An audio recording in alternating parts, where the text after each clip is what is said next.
लठमार होली होने वाली है। आपने जो यहाँ कहा है तो बहुत सारे आपके पीछे लठमार होली खेलने वाले हैं जो जो सवाल उठाए, और निश्चित रूप से ये सवाल अब उठाए जाने चाहिए। एक समय था कि जब प्रवासी साहित्य बचपन उसका चल रहा था, हम उसको कह रहे थे तुम आगे बढ़ो, पर जब वो चलने लग गया है तो अब हमें देखना होगा कि कैसा चल रहा है।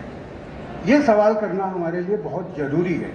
पहले था कि ठीक है आप आए हैं, आप बहुत सारी विकट परिस्थितियों में काम कर रहे हैं, पर आप अब जो है लिखते लिखते समृद्ध हो गए। तो ये सवाल निश्चित रूप से और बहुत महत्वपूर्ण सवाल उठ रहे हैं, जिसमें ये कहा जा रहा है कि प्रवासी साहित्य, क्योंकि मैं इसलिए भी महत्वपूर्ण मानता हूँ, राकेश ने आरंभ में ही कहा ये सिर्फ हिंदी साहित्य पर बातचीत नहीं है, ये बातचीत इन दिनों पाठ्यक्रमों में लगने वाले हिंदी साहित्य पर भी बात है, जो प्रवासी के नाम से पढ़ाया जा रहा है और जिसके बारे में सत्यकेतु जी ने कहा यहाँ आकर। और मेरा भी मानना यह है कि प्रवासी द्वारा लिखा गया साहित्य या प्रवासी मन से लिखा गया साहित्य, दोनों में बहुत अंतर है, दोनों जो है भिन्न है। और दूसरा, जब आप ये करते हैं प्रवासी साहित्य को लेकर लगते हैं, कैसे उसको विभाजन में बांटते हैं, क्या ये लगभग उसी तरह का विभाजन है जैसे आपको मालूम है पहले चलता था युद्ध की कहानियाँ, ग्रामीण जीवन की कहानियाँ,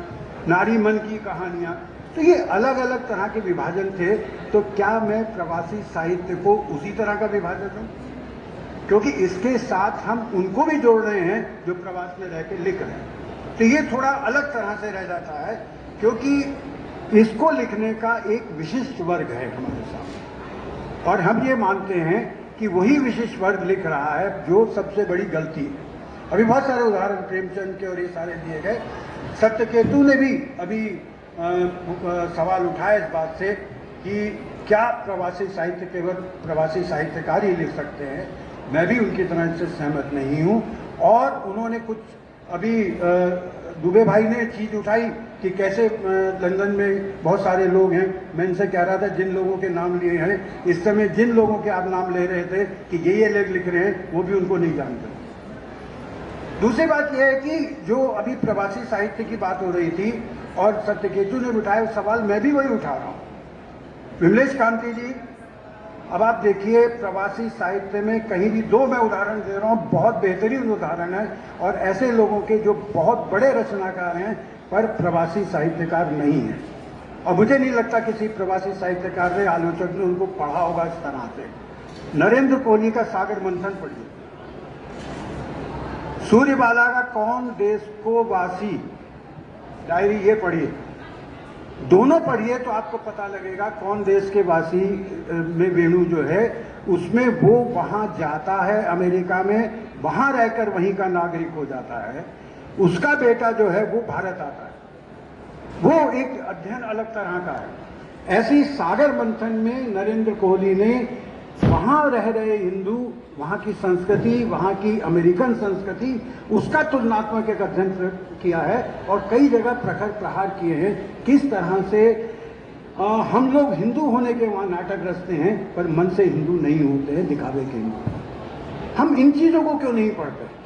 हम इस साहित्य को, हम आप कभी नाम ही नहीं लेंगे कि भाई, और मैं तो सिर्फ एक उदाहरण दे रहा हूँ किस तरह का साहित्य जो है वो लिखा जा रहा है। दूसरा, संक्षेप में ही बात कहूँगा मैं यहाँ पर, मेरे पास भी जैसे दीपक के पास अनुभव है, त्रिनिदाद का थोड़ा अनुभव है, मेरा एक और मानना भी है कि जब हम प्रवासियों की बात करते हैं, वो वहाँ कर रहे हैं, तो मुझे लगता है ये सब अपना अपना अपना व्यक्तिगत जी रहे हैं, वहाँ के लिए कोई काम नहीं कर रहा है। अगर आप माने कि माहौल पैदा करने के लिए लंदन में, अमेरिका में काम हो रहा, बहुत कम हो रहा, वहाँ पर अपने लिए, अपने प्रमोशन के लिए यही कारण है मुझे लगता है कि वहाँ पर ना तो पाठक वर्ग वहाँ तैयार हो रहा है, वो पाठक वर्ग हिंदुस्तान का है, ना वहाँ पे नई पीढ़ी तैयार हो रही है, वही लोग हैं जिनको हम गिनते हैं। और ये इस कारण से जो है मुझे लगता है कि ये दो सीमाएं कि जो हमारे सामने आती हैं, और इसीलिए मुझे लगता है कि जब हम रामदेव धुरंधर का बात करते हैं, मैंने उनका पढ़ा, दीपक ने तो बहुत काम किया है। अब आप बताइए कि उनकी मॉरिशस में कितनी किताबें बिकती हैं, भारत में कितनी नहीं है। और इसलिए जो है प्रवासी जितने भी मेरे मित्र हैं वो लोग अक्सर जैसे राकेश से भिड़ते रहते हैं, मुझसे भी भिड़ते रहते हैं, तो इसमें मुझे लगता है कि एक उदाहरण देना चाहूँगा कि किस तरह की दृष्टि से हम देखते हैं, क्योंकि जब प्रवासी आ जाते हैं हम जानते हैं छाती लेकर उनके पीछे पड़ जाते हैं कि चाहे ये हो सकता है हमारी तरफ एक दृष्टि डाले और अगली फ्लाइट से लंदन चला जाऊँ या अमेरिका से। एक और किस तरह से प्रकाशक उनको गोद में रखते हैं। मैं एक उदाहरण देता हूँ, मैं इनका उदाहरण नहीं दे रहा, नहीं तो सब मुझे मारेंगे। मेरे पत्नी के ममेरे भाई हैं, 1 वर्ष पहले उनको लगा कि भारत देश जो है अचानक बहुत गंदा हो गया, जबकि उनकी पत्नी जो है वो यूएस एम्बेसी में काम करती थी, वो खुद टाइम्स ऑफ इंडिया के बहुत अच्छे पत्रकार।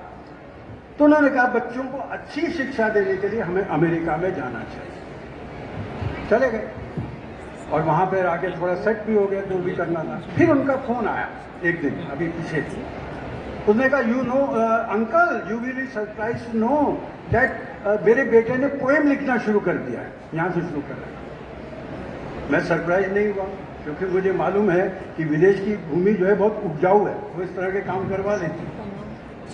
तो वहाँ जाके अनेक लोगों की अनेक प्रकार की कॉन्स्टिपेशन भी दूर होती हैं वहाँ जब जाते हैं।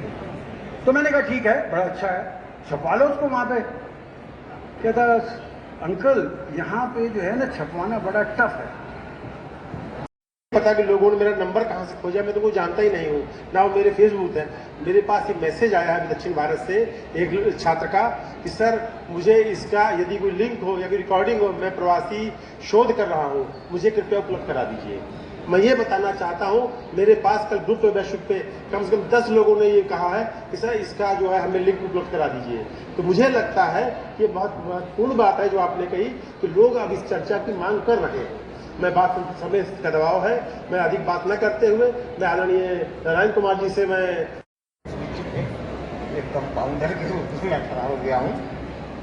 और प्रवासी साहित्य, कितना प्रवासी, जब विषय यहाँ रखा गया तो राकेश पांडे जी यह तो मानकर चलते हैं कि प्रवासी साहित्य है, उसका अस्तित्व है, और वो कितना वासी है और कितना ताजा है उस पर विचार करना होगा कि प्रवासी साहित्य में ताजगी कितनी है और क्या अधिकतर प्रवासी साहित्य बासी साहित्य है। तो वो बासी साहित्य नहीं होगा, क्योंकि रामचंद्र शुक्ल जब इतिहास लिख रहे थे तो उन्होंने इतिहास लिखने के समय एक राजस्थानी और मैथिली सबको लेकर के एक हिंदी साहित्य के इतिहास के कालक्रम को बहुत ही पुराने समय तक ले जाने की कोशिश की। अब जो इतिहासकार हैं अभी उनको इसके भौगोलिक विस्तार के साथ इतिहास लिखना चाहिए, और वह प्रवासी साहित्य सत्यकाम जी कर रहे हैं वो हिंदी साहित्य का के इतिहास का अंश होना चाहिए। जो मुख्य धारा की बात लोग करते हैं तो उसमें आप अगर अलग थलग कर देते हैं कि ये दलित विमर्श है, ये नारी विमर्श है, निश्चय ही वो सोचते हैं कि कमजोरियों के कारण पश्चिमी देशों में जी रहे नकली प्रवासी साहित्यकार कुछ भारतीय प्रकाशकों विद्वानों के साथ मिलकर असली प्रवासी हिंदी साहित्यकारों और उनके द्वारा रचित ठेठ प्रवासी हिंदी साहित्य को नकार रहे हैं। है ना दिल दुखाने वाली बात, अपनों द्वारा दिया गया दर्द अवसर यदि मिला तो अधिक और पर्दा उठाया जा सकेगा। ये उन्होंने संदेश भेजा है मॉरिशस से मुझे। तो मैं ये बताना चाह रहा हूँ कि जो एक प्रवासियों की पीड़ा है, अब समय आ गया है कि प्रवासी साहित्य लिखा जा रहा है, बहुत लोग लिख रहे हैं। तो इस धीरे धीरे जो मैंने छन्नी की बात की थी, छन्नी कोई लोहे की नहीं, छन्नी हम उसको आंकेंगे, पड़ताल करेंगे। जैसे बच्चा परीक्षा देता है तो परीक्षा छन्नी ही होती है कि उसमें कौन गुणवत्ता है। तो मुझे लगता है कि हमारे मध्य में हमारे अनेक मित्र बैठे, सुनंदा जी को मैं सुनना चाहते थे, लेकिन कारण ये था कि समय का दबाव था और बार बार वो इशारा हो रहा था। तो सुनंदा जी को फिर कभी सुनेंगे। दीप्ति जी आई हैं, जितेंद्र जी जिनकी पत्रिका का यहाँ पर, और हमारे मित्र रणविजय राव जी बैठे हैं। मैं बहुत बहुत मतलब कल ही उन्होंने आश्वस्त कर दिया था कि मैं आऊँगा। जैन साहब रायपुर से बैठे हैं और संजीव जी को भी देख रहा था, आए थे, और विनोद जी हमारे मित्र हैं, सविता जी हैं। तो तमाम यहाँ पर मित्र हैं जो कि जिनको मैं प्रधान वजीर का नाम नहीं ले पाया, मैं उनको मैं प्रणाम करता हूँ। और क्षमा मांगता हूँ यदि किसी नाम छूट गया हो तो जो है अरे तो आप भी तो आप अभी तक जो है तो भोपाल से भी हमारे मित्र ये साहित्य, हाँ तो अरे तो आप अभी तक तो ऐसे ऐसे हमारे मित्र बताइए मौन रूप से पीछे बैठे। सुनकर देखो, सुनकर देखो, सुनकर देखो जी, ममता राहुल मोदी बोले, लिखे जितेंद्र जी।